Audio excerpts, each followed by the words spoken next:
ఎప్పుడైనా సరే, ఎంత గొప్ప బంధమైనా సరే, తల్లి అయినా, తండ్రి అయినా, భార్య అయినా, భర్త అయినా, పిల్లలైనా, బంధాలైనా, ధన కనక వస్తు వాహనాలు ఏవైనా విడిచిపెట్టి మనిషి ఈ ప్రపంచం నుంచి వెళ్ళిపోక తప్పదు. 70 ఏళ్లకైనా 100 ఏళ్లకైనా తప్పదు. కాబట్టి వాటి మీద ప్రేమ పెంచుకోవడమే మానేయవయ్యా అన్నాడు. అవన్నీ ఉంటాయి, ఉండడం గురించి కాదు ఇక్కడ. దాని మీదే దృష్టి పెట్టుకుంటే ఎలాగా?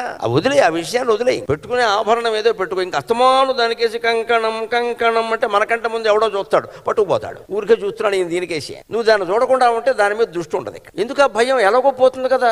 అందుకే సుగ్రీవుడే చెబుతాడు రాముడికి, సీతాదేవి గురించి ఊరికే బాధపడుతూ ఉంటే, ఎప్పుడైనా ఎవరినైనా విడిచిపెట్టక తప్పదు. కాబట్టి ఓ రామచంద్ర, ముందు నుంచే బంధం పెంచుకోవడం మానేయాలయ్యా అన్నాడు. నీకు ఎంత ఇష్టమైన మనిషి మీదైనా, ఎంత ఇష్టమైన సంస్థ మీదైనా, ఎంత ఇష్టమైన వస్తువు మీదైనా నువ్వు పెంచుకున్న బంధం వదులుకుందుకు సిద్ధంగా ఉండు, తప్పదది.